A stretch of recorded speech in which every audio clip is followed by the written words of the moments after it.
मेरा नाम सोनू कंवर, कक्षा 7 है। कलयुग समाज के अशुभ लक्षण।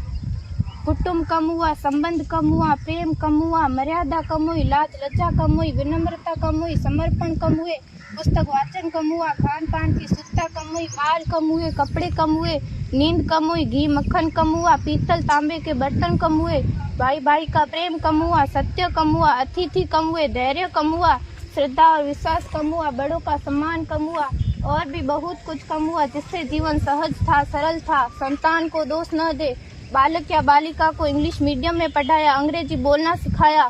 बर्थडे और मैरिज एनिवर्सरी जैसे जीवन के शुभ प्रसंगों को अंग्रेजी कल्चर्स के अनुसार जीना ही श्रेष्ठ माना।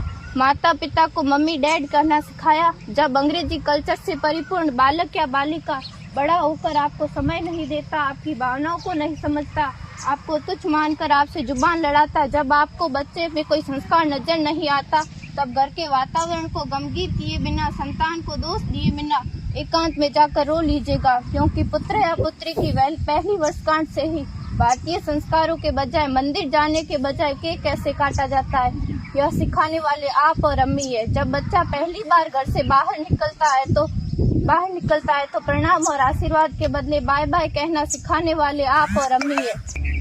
हम परीक्षा देने जाते समय इष्ट देव बड़ों के पैर छूने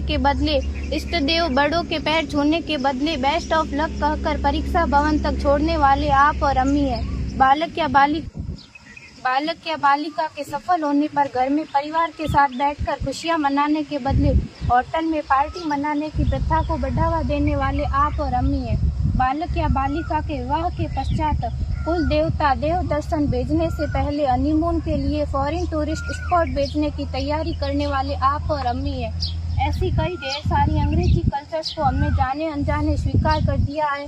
अब तो बड़े बुजुर्गों के पैर छूने में भी शर्म आती है। गलती किसकी? मात्र आपके माता और पिता की। अंग्रेजी अंतर्राष्ट्रीय भाषा है, से काम का जेतु सीखना है, अच्छी बात है, लेकिन इसकी संस्कृति को अपने जीवन में उतारने की तो कोई बाध्यता नहीं थी। अपनी समृद्ध संस्कृति को त्याग कर नैतिक मूल्यों, मानवीय संवेदनाओं से रहित अन्य सभ्यताओं की जीवन शैली अपनाकर हमने क्या पाया? अवैध संबंध, टूटते रिश्ते, व्यसन युक्त धन, थके हारे मन, छल भरे रिश्ते, अनुशासनहीन संतानें, असुरक्षित समाज। एक बार विचार जरूर कीजिएगा कि संस्कारवान पीढ़ी क्यों आवश्यक है।